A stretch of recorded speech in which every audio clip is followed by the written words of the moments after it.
For today's video, gagawa tayo ngayon ng mango crepe roll. Yan, no? Nakita niyo yung mangga. Matamis yan. Let's start with our crepe. Gawa muna tayo ng crepe.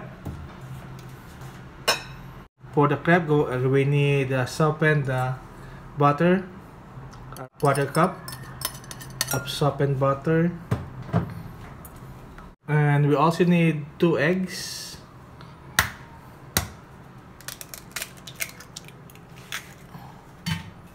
Yung ating egg yolk hanggang sa mag-combine yung ating butter and egg. Then followed by 1.5 cup of milk.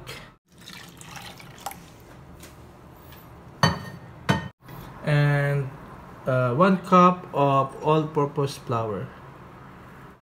And a pinch of salt. Ating salain lang para walang mga buo-buo.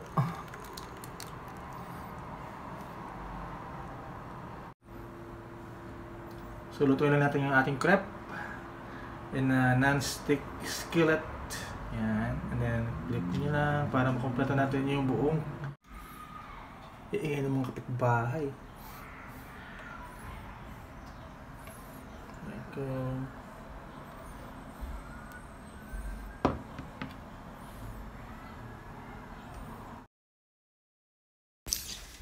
Para ma-flip yung ating crepe, dahil wala tayo yung flat na surface, no, gumamit lang tayo ng pinggan para ma-flip. And ready na siya. Set aside lang na. We also need 2 to 4 pieces of mango cut. I-dice lang natin. Dice mango. Ayan. Cut ng mangga. Tamis, no? So gagawa na tayo ng filling. I-whip lang natin yung cream. Kailangan natin ng bucket with ice. Lagyan natin sa ibabaw yung ating bowl. Nalagyan na ating whipping cream. Let's start with our whipping cream. We need 1.5 cup. So i-hand mixture lang natin. Hanggang maging konsentrado na siya.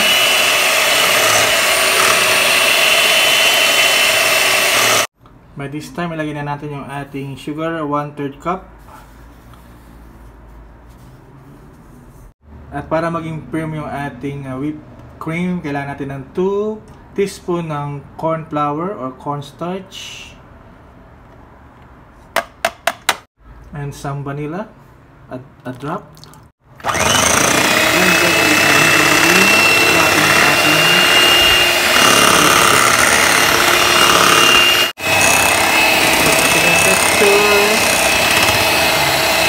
Angat mo.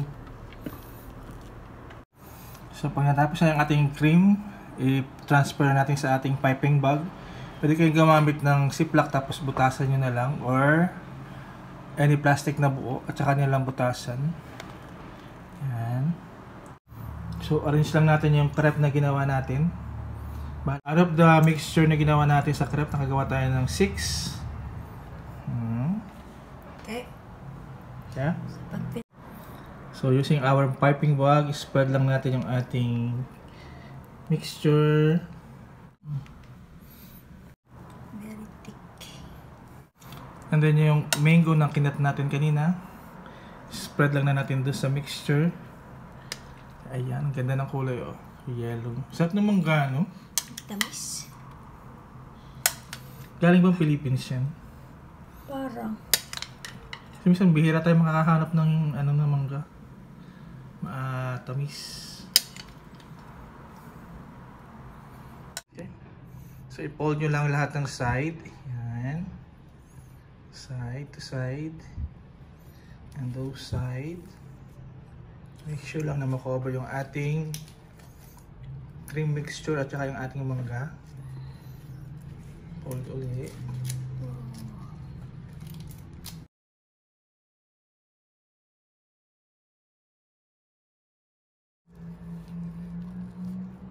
Wow.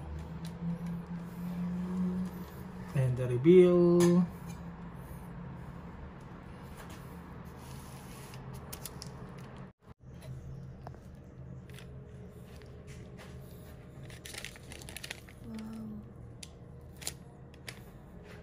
Ganda ba?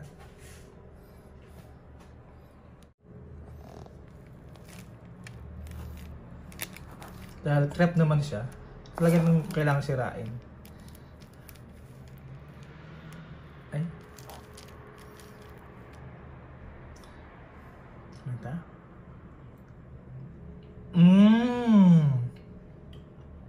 Sarap siya.